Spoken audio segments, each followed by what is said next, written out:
আপনি কি জানেন আল্লাহর ইচ্ছার কাছে সম্পূর্ণ আত্মসমর্পণ করা মানে কি? এটা শুধু কোনো ধর্মীয় নিয়ম নয়, এটি মানুষের আধ্যাত্মিক উন্নয়নের সর্বোচ্চ চূড়া।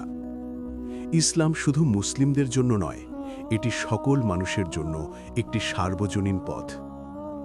আজ আমরা জানব কিভাবে আল্লাহর নির্দেশ অনুসরণ করে আমরা ন্যায়পরায়ণ হতে পারি, কিভাবে আমাদের আধ্যাত্মিক উন্নয়ন সম্ভব এবং কিভাবে ইসলাম ও অন্যান্য ধর্মের মধ্যে সেতুবন্ধন তৈরি করা যায়। যে মানুষ আল্লাহর ইচ্ছার সঙ্গে যত বেশি মিল রেখে কাজ করতে পারবেন, তিনি তত বেশি ন্যায়পরায়ণ হবেন। তাই আল্লাহর ইচ্ছার কাছে আত্মসমর্পণ করাই মানুষের জন্য সবচেয়ে বড় মঙ্গল।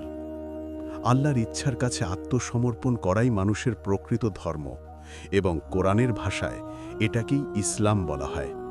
ফলে ইসলাম হলো বিশ্বের সৃষ্টিকর্তা আল্লাহর ইচ্ছার কাছে নিজেকে সম্পূর্ণভাবে সমর্পণ করা, এবং একজন মুসলিম হলেন সেই ব্যক্তি যিনি তার সৃষ্টিকর্তার কাছে আত্মসমর্পণকারী ও সৎকর্মশীল।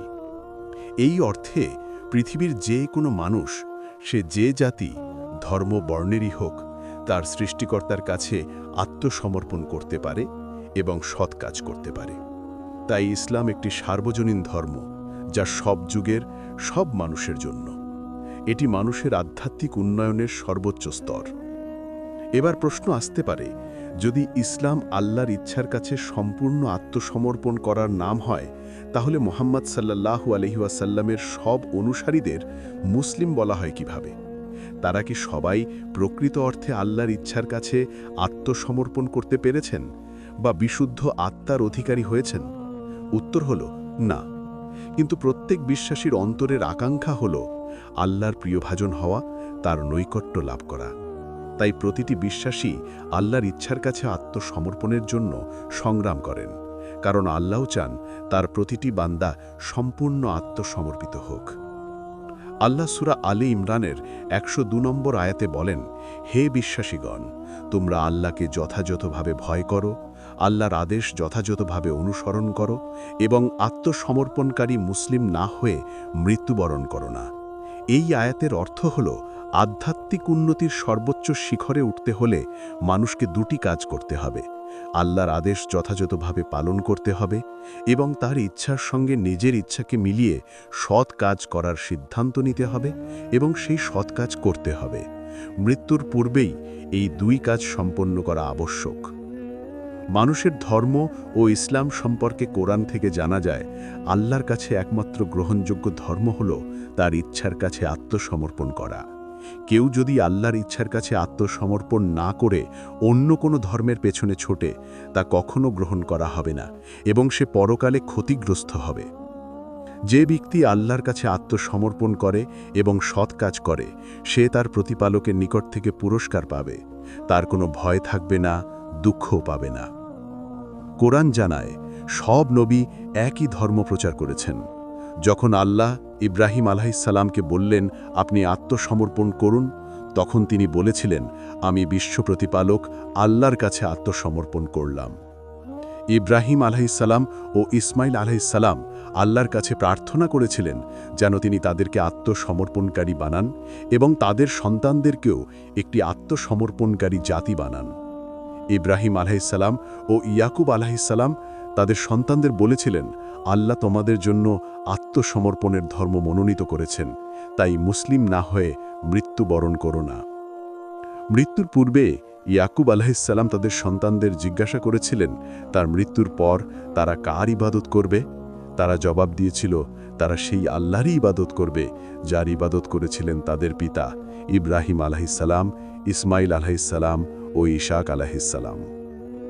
রাসূল মুহাম্মদ সাল্লাল্লাহু আলাইহি ওয়াসাল্লাম ও তার অনুসারীদের ব্যাপারে কোরআনে উল্লেখ আছে, আল্লাহ রাসূলকে বলেছিলেন, বলুন, আমরা আল্লাহর প্রতি বিশ্বাস স্থাপন করেছি এবং যা আমাদের ওপর অবতীর্ণ হয়েছে এবং যা অবতীর্ণ হয়েছিল ইব্রাহিম, ইসমাইল, ইশাক, ইয়াকুব ও তাদের বংশধরদের ওপর, এবং যা মূসা, ঈসা এবং অন্যান্য নবীদেরকে তাদের প্রতিপালকের পক্ষ থেকে দেওয়া হয়েছে, আমরা তাদের মাঝে কোনো পার্থক্য করি না এবং আমরা আল্লাহর কাছেই আত্মসমর্পিতকারী।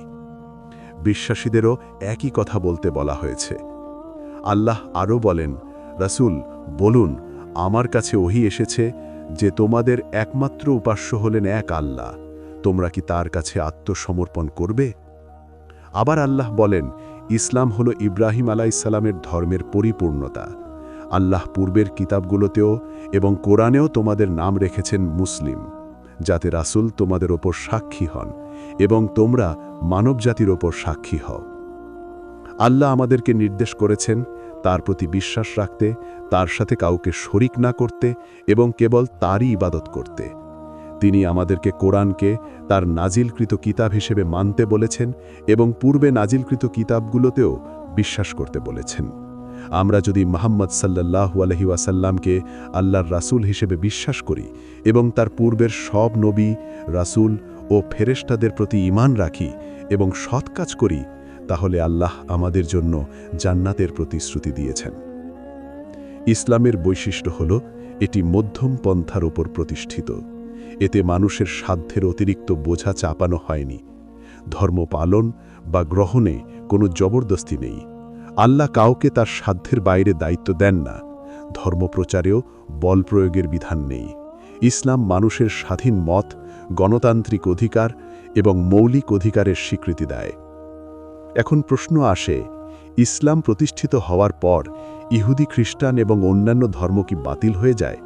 কোরআনের বিশ্লেষণে দেখা যায় আল্লাহ কোনো ধর্ম বাতিল করেননি, বরং যেসব বিশ্বাস ও আচার অনুষ্ঠান এক আল্লাহর প্রতি বিশ্বাস ও উপাসনার সঙ্গে সামঞ্জস্যপূর্ণ নয়, সেগুলো সংশোধন করতে বলেছেন। আল্লাহ চান ইহুদিরা তাদের তাওরাত পালন করুক, খ্রিস্টানরা তাদের ইঞ্জিল পালন করুক। আল্লাহ কোরআনে বলেছেন, ইঞ্জিলধারীদের উচিত ইঞ্জিলে যে বিধান দেওয়া হয়েছে তার ভিত্তিতে বিচার করা, আর যারা আল্লাহর নাজিলকৃত বিধানকে মানে না তারা সত্য ত্যাগকারী।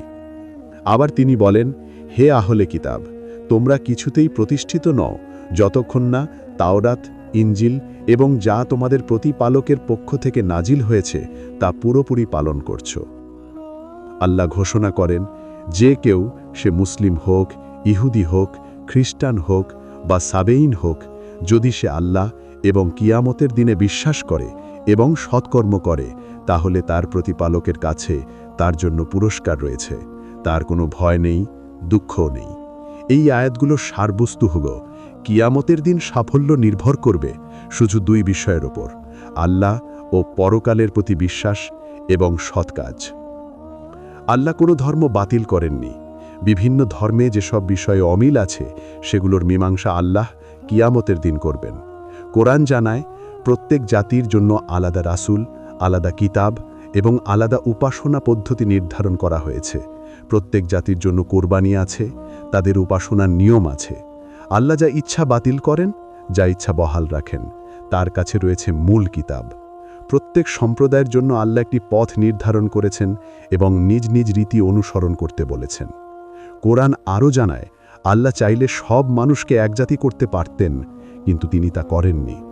মানুষের মাঝে ভিন্নতা সৃষ্টি করা হয়েছে ভাষায়, সংস্কৃতিতে, ধর্মে, মতদর্শে, যাতে তারা স্বাধীনভাবে চিন্তা করে সত্য ও ন্যায়ের পথে চলতে পারে এবং পৃথিবীতে শান্তি প্রতিষ্ঠা করতে পারে। আল্লাহ বিভিন্ন ধর্মের অনুসারীদের মধ্যে যে মতপার্থক্য রয়েছে তার মীমাংসারও ইঙ্গিত দিয়েছেন। কিয়ামতের দিন আল্লাহ ইহুদি, খ্রিস্টান, মুসলিম, সাবেইন, মাজুস ও অংশীবাদীদের মধ্যেকার বিরোধ নিষ্পত্তি করবেন।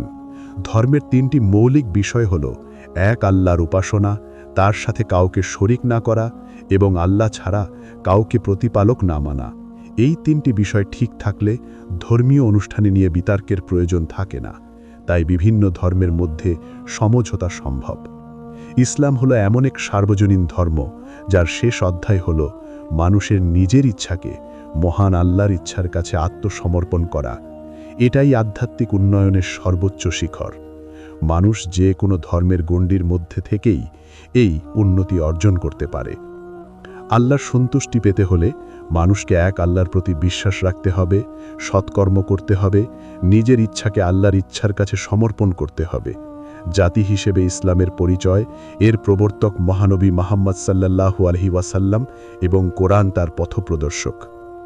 ইসলামের মূল নীতি হল এক আল্লাহকে বিশ্বাস করা এবং তার সাথে কাউকে শরিক না করা, কোরআনকে আল্লাহর বাণী হিসেবে মানা এবং পূর্বের সব কিতাবে বিশ্বাস করা, মুহাম্মদ সাল্লাল্লাহু আলাইহি ওয়াসাল্লামকে আল্লাহর রাসূল হিসেবে মানা এবং পূর্বের সব নবী রসুলকে স্বীকার করা, ফেরেশতাদের প্রতি ঈমান রাখা, পরকালে বিশ্বাস করা এবং সৎকর্ম করা।